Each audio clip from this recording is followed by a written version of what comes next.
இன்றைய மன்னா 2 நாளாகமும் 20வது அதிகாரம் 13வது வசனம். யூதா கோத்திரத்தார் அனைவரும், அவர்கள் குழந்தைகளும், அவர்கள் பெண் ஜாதிகளும், அவர்கள் குமாரரும் கூட கர்த்தருக்கு முன்பாக நின்றார்கள். நம்முடைய வாழ்க்கையில யுத்தங்கள் வரும்போது நாம் என்ன செய்ய வேண்டும் என்பதை குறித்து இந்த வார்த்தை சொல்கிறது. யோசபாத் ராஜாவுக்கு திடீரென்று யுத்தம் வந்தது. எதற்காக அந்த யுத்தம் வந்தது என்பதை ஒரு சில நாட்களுக்கு முன்பாக உங்களோடு பகிர்ந்து கொண்டேன்.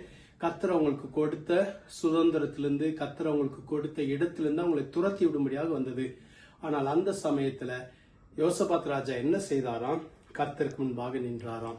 கர்த்தருக்கு முன்பாக நிற்கும் போது அவர் என்ன செய்தார்? சொன்னாராம், எங்களுக்கு பலன் இல்ல, இவ்வளவு பெரிய கூட்டத்துக்கு முன்பாக நிற்க பலன் இல்ல, நாங்கள் என்ன செய்ய வேண்டும் என்பது எங்களுக்கு தெரியவில்லை. ஆனால் யோசபாத் ராஜாவுக்கு ஒரு காரியம் நன்காக தெரிந்திருந்தது, கர்த்தருக்கு முன்பாக போய் நிற்க வேண்டும். அவர்கிட்ட பலன் இல்ல, என்ன செய்யணும்னு தெரியல, ஆனால் கர்த்தருக்கு முன்பாக நின்றார். கர்த்தருக்கு முன்பாக நின்றபடியினால்தான் கர்த்தர் யோசபாத்தின் யுத்தத்தை செய்ய முடிந்தது. நம்முடைய வாழ்க்கையிலும் யுத்தங்கள் வரும்போது கர்த்தருக்கு முன்பாக போய் நிற்க வேண்டும். கர்த்தருக்கு முன்பாக நிற்பது என்றால் முழுவதும் நம்மளை ஒப்பு கொடுப்பது, சரணடைந்து நிற்பது. என்னால் எதுவுமே செய்ய முடியாது, நீங்க தான் செய்ய வேண்டும்.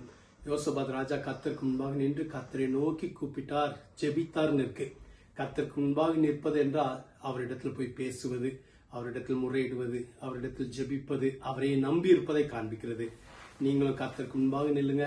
யோசபாத்துக்கு கர்த்தர் யுத்தம் செய்தது போல, யோசபாத்துக்காக கர்த்தர் யுத்தம் செய்தது போல உங்களுக்காகவும் கர்த்தர் யுத்தம் செய்வார். ஜெபிக்கலாமா?